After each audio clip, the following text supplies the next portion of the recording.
checking out the show.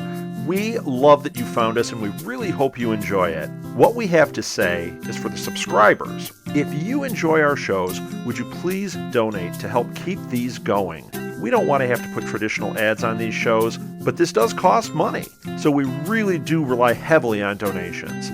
To make a donation to the show, please go to our website, www.southgatemediagroup.com. Go to the page for the show, and in the upper right-hand corner is a donate button. It takes you right to PayPal, and you can donate whatever amount you want. Thanks a lot for listening, everybody. And now, on with the show.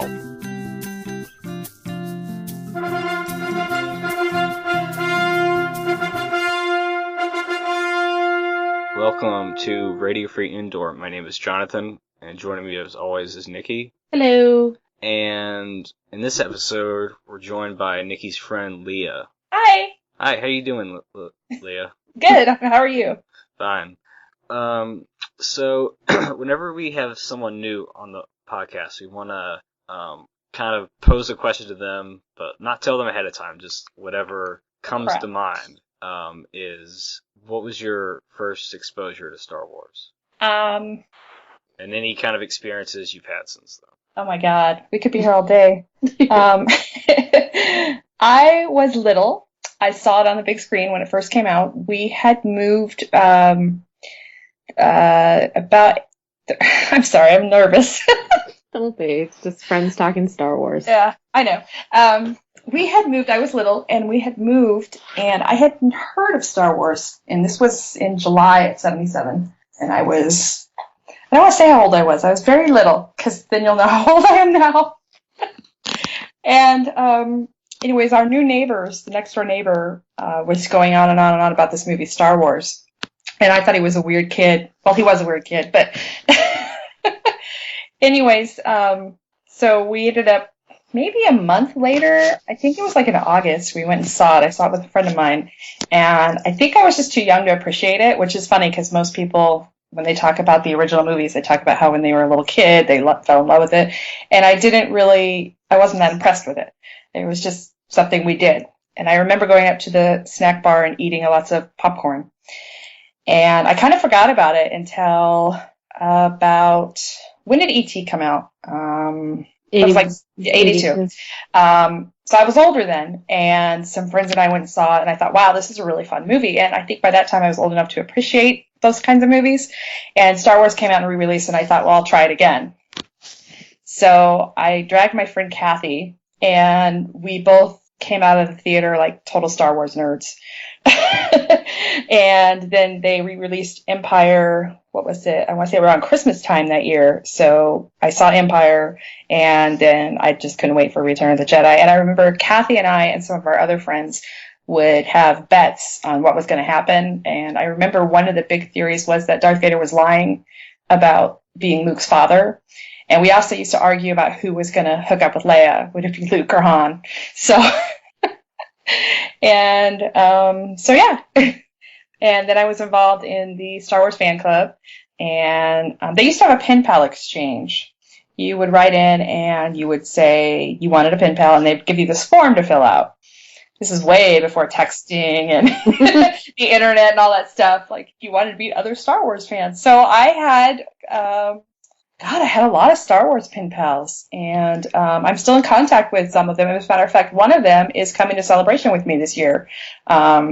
We've been friends all this time, and so she was also really involved in like fanzines. She used to do Star Wars fanzines, and there was like letter zines that I guess you would compare it to like a bulletin board today, you know, where people would write letters and talk about theories or what they thought was going to happen or what they liked and didn't like, and, you know, that sort of thing. And so I got involved in that when I was in high school, and I've just been a Star Wars fan ever since. I know you guys have been friends for a while, so I was just wondering if you could just, you know, go into your experience. You know, I know Nicki was saying you guys were doing a role playing game. Yes. So I was wondering if she had mentioned that's how we met. That we met when Leah was a plastic Han Solo action figure. Well, actually, ironically enough, I was not a Star Wars character when I first met you. No, you were Hawkeye from MASH. I had this kind of raise your hand if you remember that show. I it was actually I had foot surgery that summer and I couldn't do a lot of walking, and I just kind of did it on a whim. I had a bunch of DVDs of the old TV show MASH, and I was watching them, and I don't know, somebody mentioned something about role playing, and I just thought it would be like sort of a tweet once in a great while and sort of a fun little thing. And somehow there was somebody role playing as the Star Wars characters, and that never even occurred to me. And I started talking to all you guys, and then I thought, well, I need a Star Wars character because this is, So I made Plastic Solo. It was a joke, and that's how I met Nicki. Yeah, I was like, who is that? And then I get a direct message on Twitter. It's like, it's me, Hawkeye. I'm actually Plastic Solo too. I was like, oh, okay. Because we both share a love of that particular character. And so I would call her my plastic hero whenever, because I didn't know it was a girl. That was the thing about this role-playing group. Everybody who was a guy was actually being played by a girl. Not everybody. No, Cade and John. But yeah, a lot of us were kind of doubling up on characters. And then because the verse, as we call it, kind of formed just a group of people. It was me and a Cade Skywalker and Biddy Girl and a couple other people. We just one day decided to start role-playing. We're just people talking Star Wars, and then we just kind of pretend we were in these situations, like Star Wars Ladies Night at the cantina, and that's really how it started. And then we kind of became a more organized group, and Leah kind of joined us after that time, or... Yeah, it was after we became organized. And like I said, I just totally did it on a whim. I was bored. I couldn't get around that much that summer, and I just thought it would be a fun thing to do. You could wheel around. Yeah, I had no idea that I was going to meet all these cool people. Yeah, it just became, like, we were role-playing with people in other countries that were part of this group, so there was all things going on 24 hours a day. There was one night when I think I was in Mountain Time. Most other people were in England or on Eastern Time, and it was just going, and it was like almost 5 a.m. my time, because we were just having this crack. Everybody's in the most horrible position. One of our characters has been shot by Padme, and Anakin is crying in a corner wearing a pink shirt. What? And my character, who's best friends with the character who's been shot, is like freaking out and trying to get people to help her. And Cade Skywalker from Legacy is just walking around going, dude, what's going on? And then Hawkeye from MASH shows up to take care of her. We were like, oh, and then one of the nurses from MASH, as our friend Tracy, who also played Delia Blue from the Legacy comics. And it was just, I mean, these things would sometimes just take on a life of their own. And through this group, we all kind of started talking in text or on Facebook and on a regular account group for a while. Yeah, there was. And we had a blog, we had a Tumblr blog that John, who was Arcade, moderated. And then there was the Star Wars Confidential, which was the gossip column that I wrote. That was actually hilarious. I tried to run it like the old Hollywood Confidential magazine, Jonathan, from the 50s. So, yeah, we all just kind of bonded over this love of Star Wars. And then, of course, there was drama, and there was unnecessary drama, and then there were people trying to infiltrate. Yeah. Who did not want to play by standard role-playing rules, which is just respect everybody and don't hijack characters for your own purposes. And all of a sudden, my character is being kidnapped by Grand Moff Tarkin and in jail for not paying taxes. And I was just like, what the hell is going on? So, we got into some drama.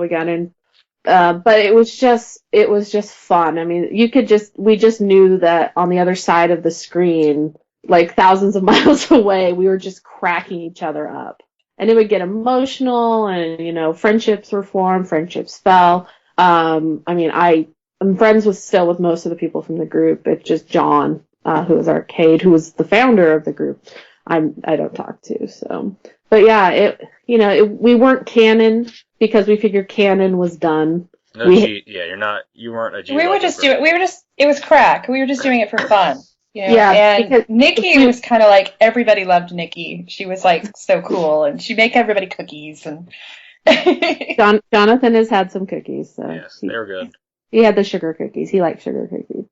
Yeah. So they were the ones who convinced me to kind of go a little bit further with the cookies. But my character actually was a baker. She owned a bakery in the RPs. So. I would be interested in them doing that, exploring that in the Star Wars series.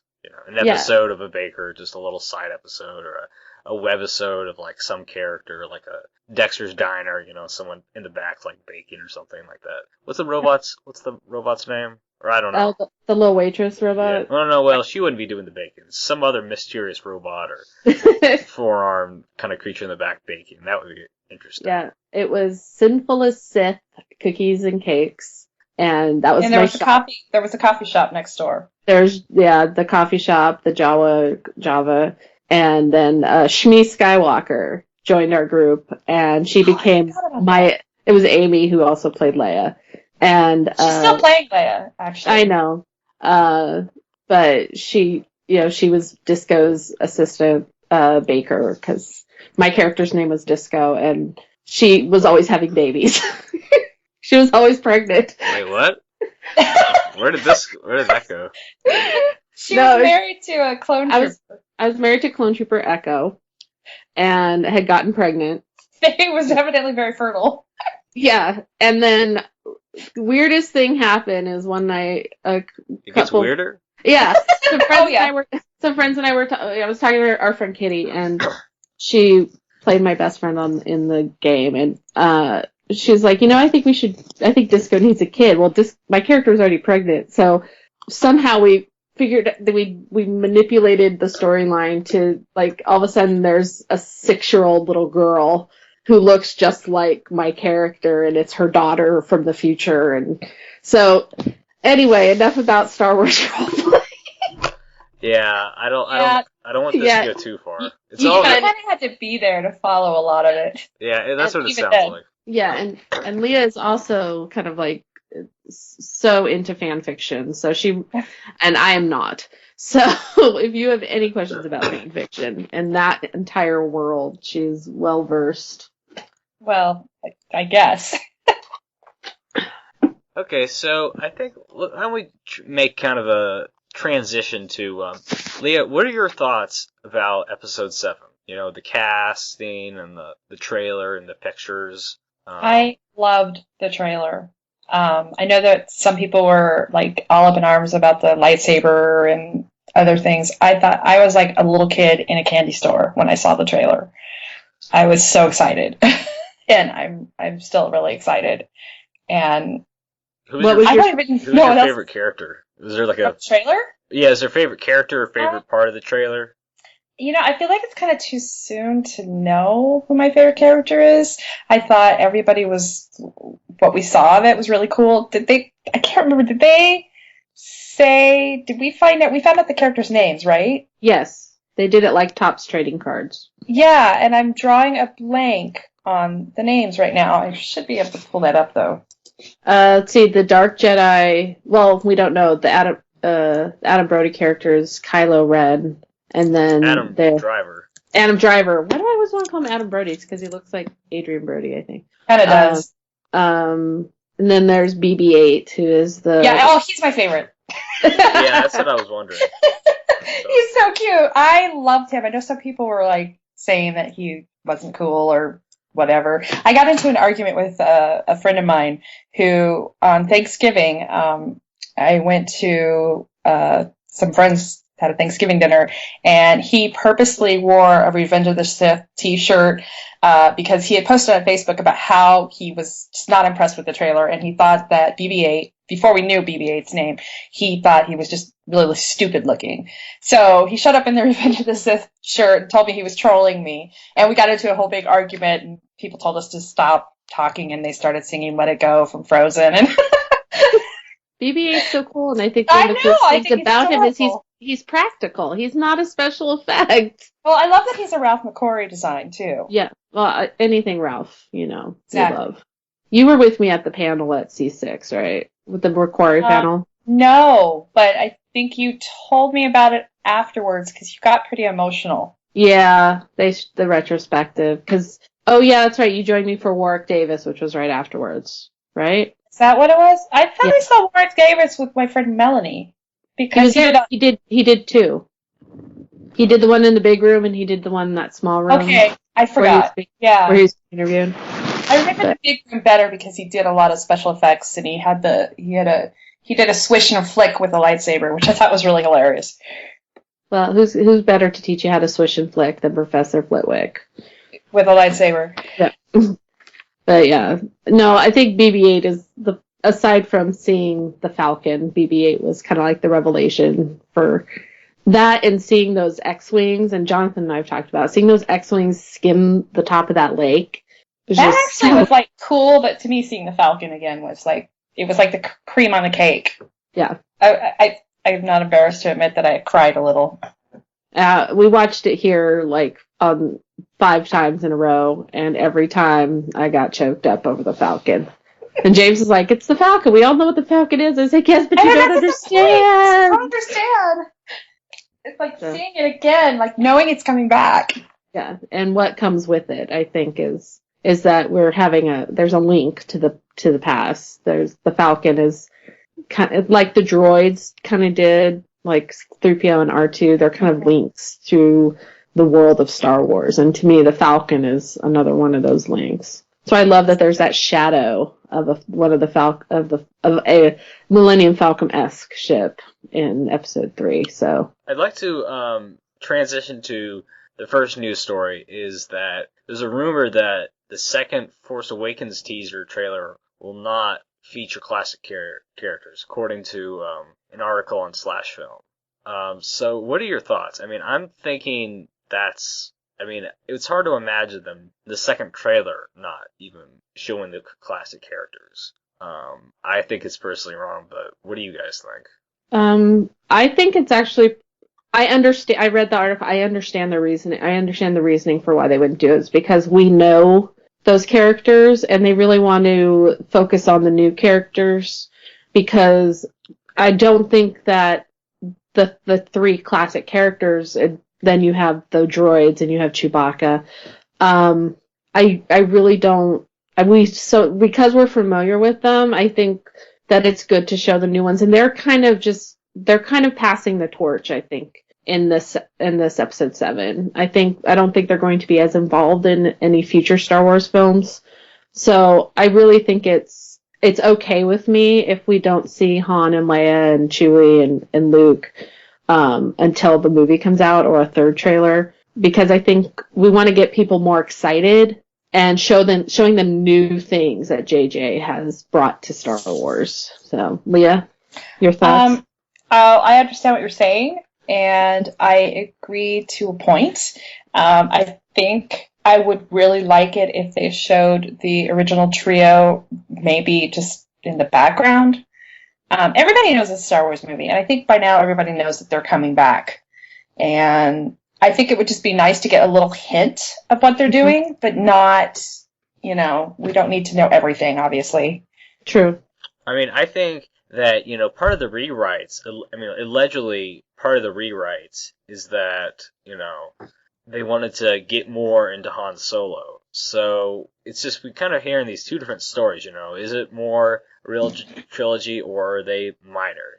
I'm kind of hearing these two different kinds of possibilities, and that, some people are like, it's in the background, but the other people are like, Han Solo will play a big role or something, and that was part of the rewrites. There was, I think at the beginning when JJ was attached and we knew that the original 3 were coming back, there were the rumors that it was really going to focus on Han, like he would be a bigger part than he maybe was in Return of the Jedi, and we all know that Harrison didn't think Han should have survived Return of the Jedi, that he should have fallen from the carbon freeze meltdown and passed away. And that would break my heart, because That is my favorite character. And I would have, as a 10-year-old, I would have freaked out. Or I think I was 9.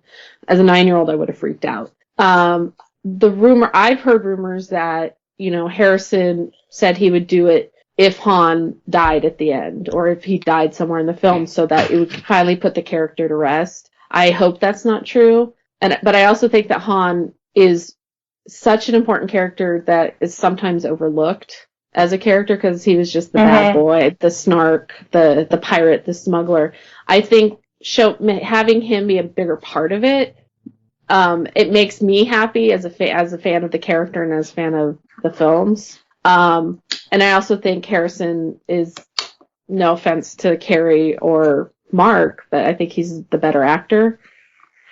And it makes sense that if we're going to have a lot of action, Harrison really does the action really well. So I'm hoping that the rumors of him having a bigger part are true. I'm hoping that the death of Han Solo rumors are just rumors and not going to happen, because that would really depress me a lot. As Jonathan, as much as you know about my love of Han Solo, Leah knows it's much deeper. I actually would not be surprised if he died. I wouldn't like it. I'm not saying I would like it, but I would not be surprised. I hope it's not true. I wouldn't be surprised either. I honestly wouldn't. But I know it's something Harrison has felt since the script of Return of the Jedi. Yeah. That he's always felt that way, and he said it in interviews just a couple years ago that he thought Han should have died. So I expect that it might happen. I'm preparing for it. It just will not make me happy. I don't think it will affect my view of the film, because I understand why they would do it that way. And I agree totally with making him the center point. And I still see it as the original trio guiding in the new group, passing the torch. We're going to be here to kind of set it up for you. And maybe we won't see them in any further Star Wars films. Maybe we'll just maybe Mark will come back for another couple. That's what I'm thinking, but it's kind of like the Obi-Wan. Yeah. Kind of how he appeared to Luke in Empire and Jedi. So do you think,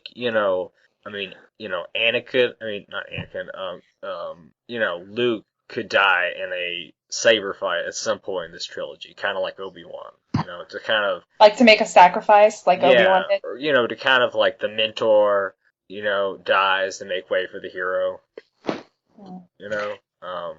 I think it would be really dangerous, because it would the comparisons to Obi-Wan's death. I think it would depend on how they're doing it, how they do it. You think it'd be a little too on the nose? Yeah, I think it would be too much. Okay, well, Obi-Wan died that way. Now Luke is going to die that way, so the Jedi are going to die that way. I think there's got to be more to Luke. If Luke Skywalker is going to die, and we all know, even that he is the hero of the hero's journey. Though I think each one of them has a hero's journey. I actually I don't think Luke needs to die. Whereas I understand Harrison's and other people's opinion about Han, I understand that might need to happen. I really don't think that Luke dying would move a story forward. Actually, I was going to make that point about Han, in terms of, you mentioned the hero's journey, and I was just thinking that is, in the original Star Wars movies, Obi-Wan dies as a sacrifice, and that's part of Luke's journey, whereas perhaps in these new movies, Han dying, not that I want him to, I'm just saying that would be part of the hero's journey for the new characters. Yeah. No, I think that's a great point.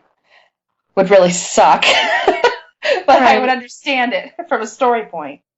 So, in the last, couple weeks or so, there's been the kind of talk of George Lucas kind of avoiding people in regards to the trailer.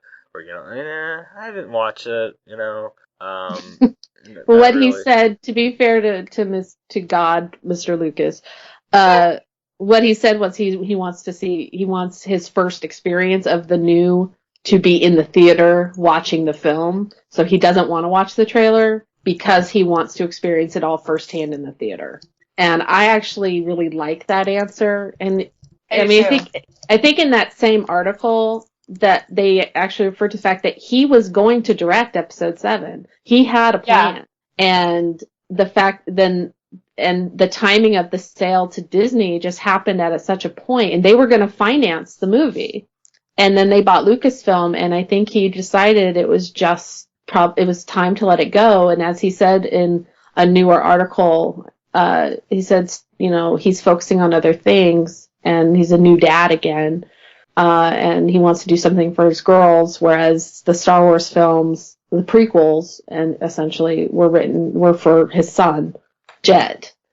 And now the new things he's working on, he's more focused on his daughters, even though his daughters are in all the prequels.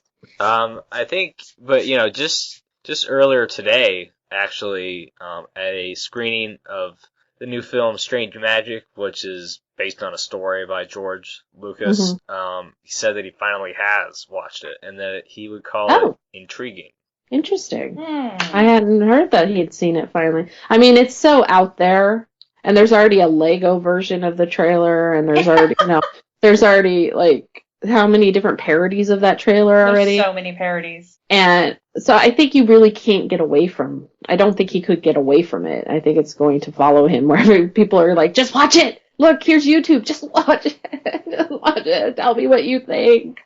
And this is, he stayed out of it. He is a consultant on the film, but he really wanted JJ to do his thing, and he really wanted it to kind of like I feel like the original characters are doing in these new films. I really feel like George he realized it was time to let them go and to let a new filmmaker take over, which is something he always talked about not wanting to do. Before the prequels came out, he was like, he didn't want other people after he died to keep making Star Wars films. He wanted it to end. But now I think he's made the right decision in letting other filmmakers have a chance to play in the universe that we all grew up in, and to have the experience of creating something that sparked a lot of their interest in filmmaking. Because I know Rian Johnson, who's directing the next one, and JJ, and even Joss Whedon, who really, really wanted to direct Episode 7, but he was committed to the Avengers. I know that they all grew up, and Star Wars was one of those films that made them want to be filmmakers, and made them the filmmakers they are. Yeah, that's something I've heard, whether it be writers, cinematographers, or special effects. Just kind of, because Lucas kind of pioneered so many things, and he still is. I mean, ILM is still the house. I mean, is still the best sound studio. It's still the best, sound effects, special effects, visual effects. I mean, between Lucas and Weta, I mean, you've really, they've really kind of cornered the market. I mean, someone like Matthew Wood, who of course was the sound editor, effect maker on the Clone Wars, was, he was, watching Star Wars as a kid, and he saw Ben Burtt. Hey, I want to do that.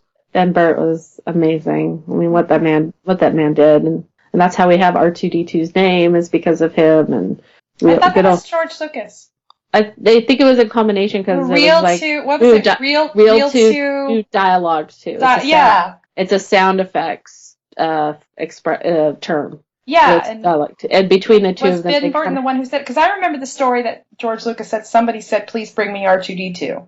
Yeah, because Real 2 was that Dialogue 2, and then he heard that, and it was Ben Burtt who said. Was it? Okay, I didn't know who said it. That's cool. Yeah. That's what I heard. That's the story I heard, was that it was like Ben Burtt said it. George Lucas was like, "Hey, I like that name." That's cool. And that's how R2-D2 got his name. C-3PO, not a clue.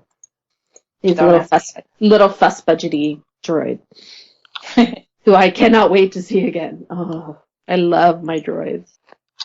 So something more lesser, kind of a more of a downer. Pierre Mayhew, of course, who's in the past several years he's been having lots of health problems, but knee surgery, and of course he was finally able to don the Wookiee costume. Well, we just found out that he was hospitalized with pneumonia. Yeah. Well, when you have that large a frame, because he is well over 7 foot tall, he's had health problems and physical problems walking for many years because his frame is so large and it can't.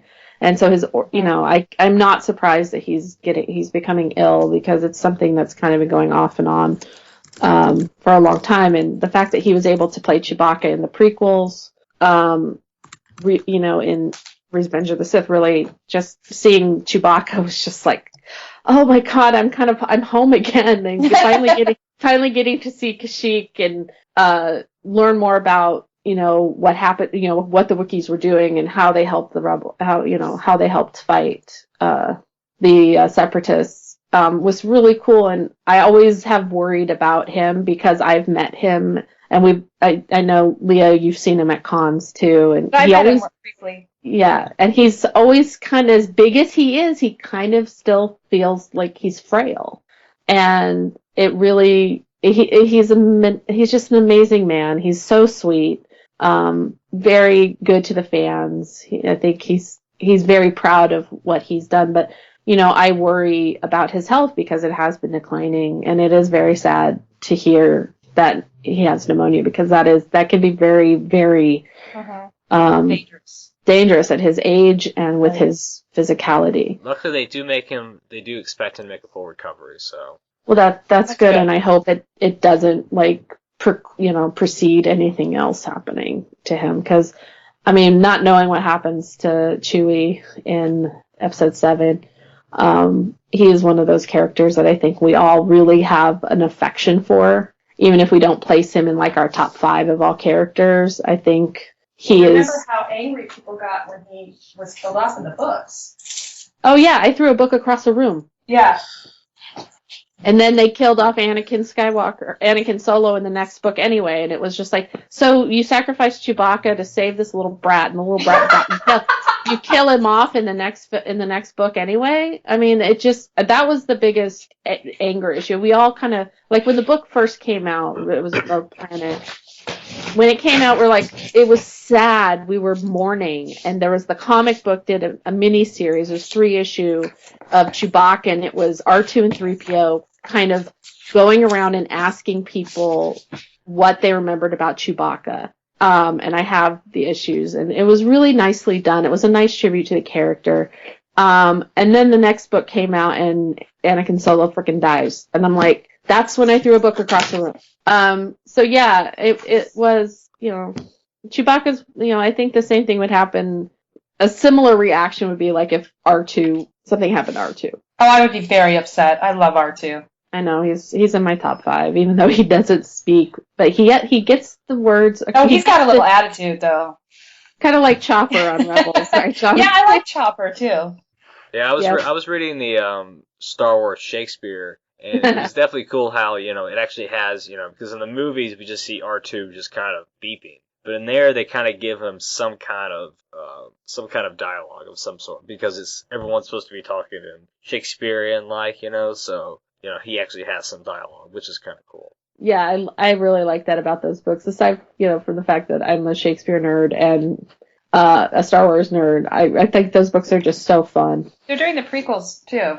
Yeah. I saw the cover, I think it was yesterday, for Phantom Menace. Oh, jeez. It's Padme. Oh, okay. Well, there's another book I have to buy. It's like something new Star Wars comes out, and yeah, I don't know what's coming out. Everybody goes, well, Nicki's going to have to buy that. So I'm sure it will please James no end.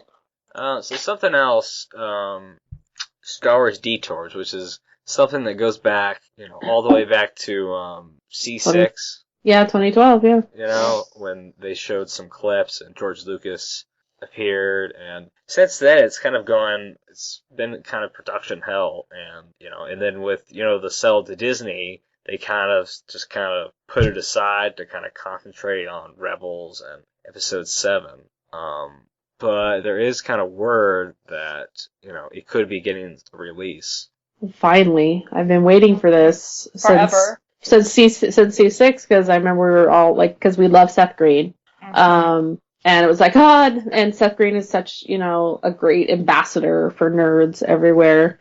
So I was really excited because Robot Chicken is such a great show, and the other show, I can't remember the other show that he did a voice on and co-produced. And I thought, this is somebody who's going to give it a lot of respect and a lot of humor and tongue-in-cheek. And then it just died. It just went away. We saw, like, parts of it at C6. Like, they showed clips at something we were at. And It looked hilarious. it did. It looked so funny. It was like Robot Chicken meets Star Wars all the time. Except, like, animated and not, like, with In the Star Barbie Wars dolls. Mall, which I thought was hilarious. Yes. So, And what's interesting is that... Oh, go ahead, Leah. no. Oh, no, I was just making a comment about the Star Wars Mall. I loved that concept. Yeah, I want a Star Wars mall. I think it's interesting... So, Sorry. well, it just reminded me of way back when they were doing interviews for Return of the Jedi. Somebody asked Carrie Fisher, like, what Leia's like or something like that. And she made a comment that one of the things about Leia that she does not relate to is Leia doesn't do any stereotypically girl things. And she asked, like, can we have her on a mall planet somewhere shopping? And so that just made me think of that. I love the idea of the Star Wars Mall. And Leia's there shopping. Yeah. So, I think it's interesting that, 39 already produced and some 62 scripts, which is, I think Seth Green was saying that, something like this has never really been done where nothing's been released. Yeah, I mean, you have so much footage. You have these episodes essentially ready to go, and you've got a backlog of over, 60 scripts waiting to be produced. I mean, so they've obviously used their time wisely. And now that it might finally be coming out, I think it's going to be a really amazing thing for Disney. I think Disney needs to really get behind this and back it, because yes, it's parody, yes, it's satire, but those things bring people in. And sometimes, even though we love something so much like Star Wars, we also have a sense of humor about it. Well, most of us do. Yeah, I don't think that. I'm sorry. I keep interrupting. Go ahead. I don't think that Disney's above making a parody of themselves. Like, I was telling Nicki, I was at Disneyland on Friday, and we went to downtown Disney, and there's an art gallery there, and I was really happy to find out, that there was the artist he was selling some Star Wars prints, but he's also the artist that's really well known for, I don't know if you've seen them, but the Hipster Mickey. Yeah. If you Google Hipster Mickey, and Disney's making a killing with Hipster Mickey. So I don't think that they're above, making a little bit of fun of themselves. No, so I really think that it happens. Yeah, same thing. Like, I actually thought of that when I was there, because I thought, Hipster Mickey's doing really, really well. Maybe this is a good sign that maybe they will kind of think about detours again. And then the rumors are coming out, so. I hope so. Yeah. I really am intrigued to see more of what Detours has. I mean, I hope it's not this, we've built it up, and then it's on, and it's like, oh. But, I don't think it will be. I think it will be great because, I have a lot of faith in the people who are making it. So, I love Seth, love Robot Chicken. So. Agreed. Yeah. You never really know what's going to come out of Disney, and there's, lots of figures and stuff coming. Hasbro, Rebels figures are coming. Oh, God. Lee, are you a collector? Not like Nicki. I have never met anyone like Nicki. And she's only seen a very small portion of the collection. I collect art. Like, I was saying the other day at the art gallery, the guy did a Star Wars print that I had him sign. So I collect a lot of the art stuff. But I'm not so big on, like, the figures, and I don't have to have, like, every single action figure and all that stuff. But, so. I do have a few. Like, I'm sitting here in an R2-D2 chair right now, so. And you have Obi-Wan. Yeah, I have an Obi-Wan figure from Sideshow that a mutual friend of ours gave me from the RP. And and I do have a plastic Solo, Sideshow Solo.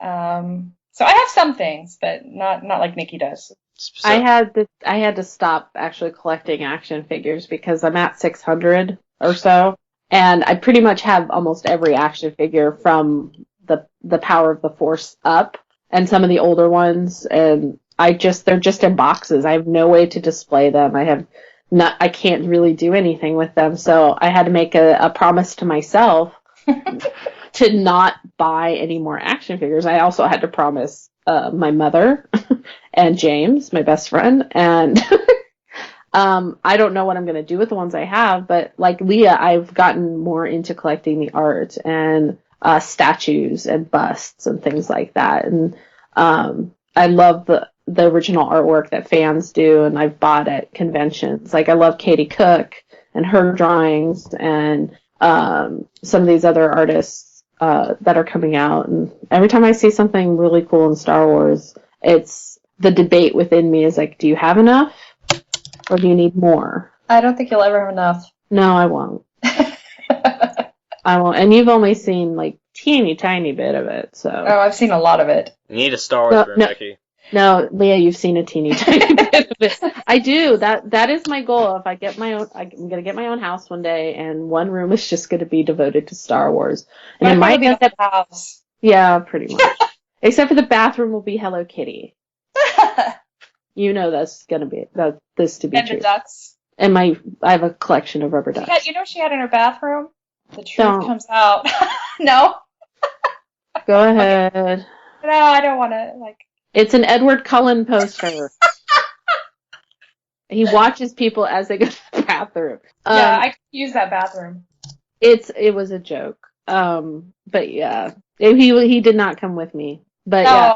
You left home. I think collecting... on another day. My collecting has kind of... I wouldn't say it's elevated, because there's nothing wrong with collecting action figures or the toys. It's just that I have so many of those things and don't know what to do with them that I've gone to things that I can look at on my wall, on shelves, and appreciate the artwork and the masterwork that went into these. So, I mean, I've got boxes and boxes, and I've got half a storage unit filled with Star Wars toys. So someday I will figure out what to do with them. Yeah, I haven't really been doing much collecting. Growing up, I was big into the Legos, starting with, like when Phantom Menace came out, that's really when it started, so, not so much anymore, but that was really my thing. But I've also delved into some art and little figures here and there, so. Yeah, I have some of the Legos, but the sets I always wanted were always way too expensive, and I couldn't really justify spending $100 on a Lego Millennium Falcon. I will get one someday. I will. That is my goal. But there are things that I want first. I want an AT-AT Walker from 1980. That is my number one. So when I was a kid, I would collect the. Remember when I think it was Burger King came out with the glasses? Mm-hmm. I had all of those, and I wish to God I knew where they were. I had like a whole bunch of those, and I had some of the posters that they would give away. I think I may have given you some of them, Nicki. You did. Yeah, you did. I know I gave you a couple of posters, but I don't know if I gave you the Burger King ones. I don't know about that, but you gave me the Japanese Empire poster that I love. And it's already kind of framed, so I don't have to unroll mine and frame it. But yeah, somebody got me the full set of the Empire Strikes Back Burger King glasses, the 4. Several years ago for my birthday, and I love them. I don't use them because I don't want anything to happen to them. But yeah, I mean, I had to stop myself from like when they did the watches a few years ago at Burger King or McDonald's or whatever. I think it was Burger King. And I had to stop myself, and I only got like 2 of them. I only got the Han watch and the Boba Fett watch. But now I've kind of had to, temper my collecting. Fair enough. Well, as far as collecting goes in art, just recently, Leah, do you know much about the museum that Lucas is trying to? Yeah, Nicki was just telling me that they might be in LA instead of Chicago. Yeah, it was. I mean, originally it was San Francisco, but they couldn't get their act together, and I was really bummed that it wasn't going to be San Francisco, because that's just a short drive. Yeah, it just felt like it should be San Francisco because that's where Lucasfilm is and everything. Yeah, I mean, of course, he was also trying to, make his own like studio there, build his own studio there. Well, yeah, it was, the Letterman Sound and Arts campus is there at what used to be an Army base, the Presidio. So they've got a huge campus there, and that's where Lucas Animation was, and Lucas Books was, and Skywalker Sound was still at the ranch, but they had done so much, they had moved so much onto the Presidio for that campus. So I really thought, and you could walk around there, and it's open. I know people have gone and taken pictures. There's statues of Yoda and some of the other characters on the grounds and stuff. So, and some of Lucas's other, Lucas Games, was there until Disney dismantled it. LucasArts. LucasArts, yeah. So yeah, I mean, moving to Los Angeles, of course, he has a long-standing relationship with USC, so Mm-hmm. he wouldn't really have any kind of red tape apparently to go through. Just kind of, they'll, open arms. Right, because he donated a building. At USC Film School. I mean, there's a building not named after him because he basically donated it and paid for it was several dozen $1 million to build this state-of-the-art film school. And I think having it in LA and at USC specifically because that's his film school alma mater, I think it makes the most sense to me if it's not going to be in Marin or San Francisco. Because to me, Marin is the home of Star Wars. Because that's where Skywalker Ranch is. Chicago, I understood he spends a lot of his time in Chicago now that he's married, and they kind of go back and forth between the ranch, or he didn't live at the ranch, but his home in Marin and the home in Chicago. So, and Chicago is, very much an artsy area, and there's lots of museums, so it wouldn't be out of the ordinary to have this huge museum. But then if, the President Obama Museum is in Chicago, and they're already having trouble trying to get the president a museum there, I understand all the red tape, and then, there's a mayoral election coming up, and if Rahm Emanuel loses, there goes their ally in government. So LA to me is the best compromise. It's kind of ironic in a way because he hates LA. Yes, he does. Except USC. He loves USC. Yeah. Well, I selfishly am all about that because it's just up the road from me. Right. But right. I guess we'll see. Yeah, and I think it's a nice compromise.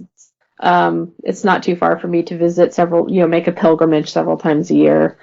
I remember driving up to I went to college in Northern California, just down the road from Marin, and we used to drive up Lucas Valley Road and try to find the ranch.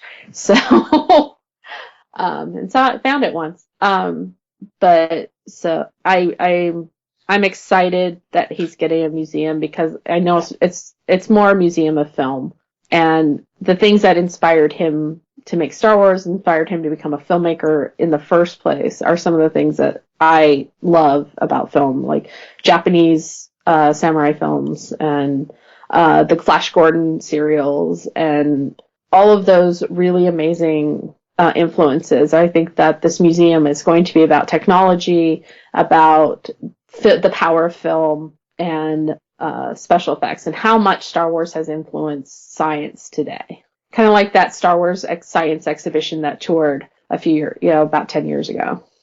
So, which was I awesome. missed that. Oh, I didn't awesome. Yeah. Did you see there's a book? I have the book. Yeah. I saw the Indiana Jones one. That was a couple years ago. That was really good, but I missed the Star Wars one. The Star Wars one was awesome. And you get to sit in the cockpit of Millennium Falcon. It was so cool. Jealous. So, Leah, you're heading to Star Wars Celebration Anaheim. I am. It's just about an hour and a half for me. I live very close to Disneyland. And when I found out that it was going to be at Disneyland, well, across the street from Disneyland, it was like, oh, I must go. So, yeah, I'm hoping Nicki will go, but I think she's got other things going on. It's the money. Yeah, really. I know. It's the money. Especially with Emerald City Con is, in late March, and I've already got my badge for that. And then, so it just depends on work schedule, but my goal is to be able to go to C7, if I'm, so hopefully I'll make it. So I would hate to miss it, but we did do C6 together. We flew to Orlando again. Yeah. I've spent a lot of time in Orlando the last 5 years. So we had a great time at C. Jonathan, weren't you at C6? I was at C5. You were at C5, which is the one I missed. Yes. I don't want to miss another one. So you have to come. Yeah. Are you coming? Are you coming, Jonathan? I live on the East Coast, and this is my last semester of school, so. Aw. School School takes Someone's precedent. graduating. So there's no way. Yeah. If I live I'll take like, lots of pictures. if I lived like in Los Angeles or something, that would Yeah. be different. But there's no way. Yeah. I'll take I lots mean- of pictures. Yeah, she will. She's a professional. I told him you're a professional photographer, so they'll be really good quality too. Okay. I think we can go ahead and close this thing out. Okay. Okay. So Leah, where can people find you if we want to know what's going on? I'm on Twitter as Chickalia, and that's really about it. All right. What about your original Leah? Oh, well, I haven't really done anything with that for a long time. I really need to. That's gonna be my portfolio, but it hasn't really. I need to update it. She's a brilliant graphic designer. So Thank you. everybody hire her. Oh, thank you. So, Nicki, what about us? Well, Jonathan, our followers can find us at Radio Free Endor on Twitter, and you at JEBell49er, and me at iHeartColson. We also Yes, Hart Colson. you can also find us on Southgate Media Group and iTunes on the Rebels Cast, where we discuss Star Wars Rebels, the animated series. And you can find us on Facebook, facebook.com/Radio Free Endor. Yep. Yes, Leah? Can I get a plug-in for Disco Cookies? Oh, Jesus. Sure. She makes the most amazing cookies in the world, okay? And so if you want to try some cookies, go to Disco Cookies on Facebook or like her on Twitter at Disco Cookies and order some because they're so good. I made Jonathan some Yoda sugar cookies, so. Yeah, See? very good. Yeah. I made might be biased because I did the graphic design for her, but She works for cookies, so it's. don't tell the people that. They can just get away with it. So yeah, don't forget. So everybody who listens to us here on Radio Free Endor, don't forget to like us and post reviews on iTunes because we love hearing what you have to say, and leave us comments, leave us questions, and we will try to answer them for you. Yes, and we'll try to get a new Rebels cast out soon. Yes, because the new episode airs tonight. Yes. I can't wait. I've already watched it. It's really good. Lando. Yeah, Lando. Lando's great. So. I love Lando. I look forward to it. We love Billy D. Yeah, we could spend a whole episode just talking about Billy D. Oh, totally. So. Okay, I think we can go and close this thing down, unless there's any other parting thoughts before we... I think we're good. I think it's time to shut the trash compactor down. May the force All be right. with you. This is Radio Free Endor. For Leah, I'm Jonathan. And I'm Nicki. And thanks for joining.